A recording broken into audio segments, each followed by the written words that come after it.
പൂർവികർ ഗമിച്ച ഇസ്സത്തിൽ കുരുത്ത പാതയിൽ പകർന്നിടുന്ന ജ്ഞാനമിൽ അലിഞ്ഞിടുന്നിതാ. ഹക്കിനാലിരുട്ട് നീക്കി സേവനം ചൊരിച്ച് മർത്യഹൃത്തടം നനച്ച നിത്യധർമ്മമാർജവം. മഹദിയിലേക്കേകിടുന്ന ഈ പതാക നെഞ്ചിൽ ചേർത്ത് നീങ്ങിടാം, വിശുദ്ധി കാത്ത് സംഗമിച്ചിടാം. സത്യസമസ്തയ്ക്കു വേണ്ടി ജീവിതം ത്യജിച്ച സർവ പണ്ഡിത ശ്രേഷ്ഠർക്ക് റബ്ബിൽ കൈകൾ നീട്ടിടാം. വ്യക്തമായി വിരിഞ്ഞിടുന്ന വിദ്യസാഗരത്തിനേരുമായി സമസ്ത തീർത്ഥ വിപ്ലവം കപടമാം തിരമാലകൾക്കു നേരെ പൊറുതിടാൻ സുസജ്ജമെന്നു വിവരം. യാ ആലമീ ഇഖ്ലിമൂ തഹ്തൽ ജിനാൻ ഇസ്തമർ ഇൻദ ദില്ലുഹാ ഇഫ്റഹൂ മഅഹു ദായിമാ.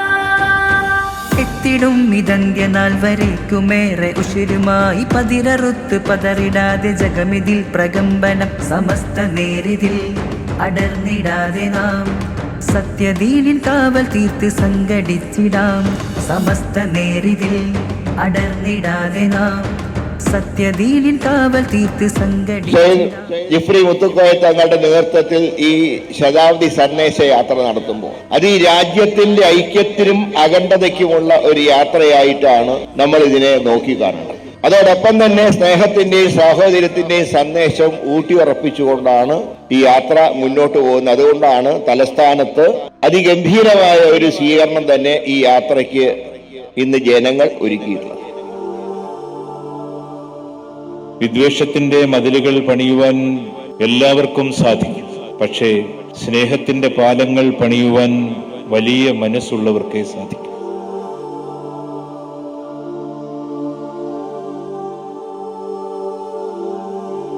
നൂറാം വാർഷികത്തിന്റെ നിറവിൽ നിൽക്കുന്ന സമസ്തക്ക് വരുംകാലങ്ങളിലും കേരളത്തിന്റെ മതേതരത്വവും ജനാധിപത്യ മൂല്യങ്ങളും സംരക്ഷിക്കുന്നതിനായി കൂടുതൽ കരുത്തോടെ പ്രവർത്തിക്കാൻ സാധിക്കട്ടെ.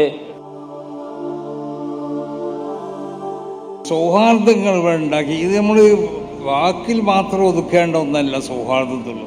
ആ സൗഹാർദ്ദങ്ങൾ ഉണ്ടാക്കി തീർക്കാനുള്ളതായ അതിൻ്റെ പ്രവൃത്തികൾ നമ്മൾ നടത്തിക്കൊണ്ടേയിരിക്കണം. അതാണ് സമസ്ത കേരള ജമിയത്തുൽ ഉലമ ഇവിടെ 100 വർഷമായി. ഇവിടെ ജനങ്ങളിടയിൽ, മുസ്ലിങ്ങളുടെ മാത്രമല്ല എല്ലാ ജനങ്ങളോടുള്ള ഇസ്ലാമിൻ്റെ തീയതി എങ്ങനെയാണ്? എല്ലാവർക്കും നന്മ ചെയ്തു കൊടുക്കുക. അത് സ്വന്തം കുടുംബക്കാരല്ലാത്തവരൊന്നും അല്ലെങ്കിൽ സ്വന്തം മതക്കാരനല്ലാത്തവനിക്കും എന്നുള്ള മതം ഉള്ളവനിക്കും മതം ഇല്ലാത്തവനിക്കൊക്കെ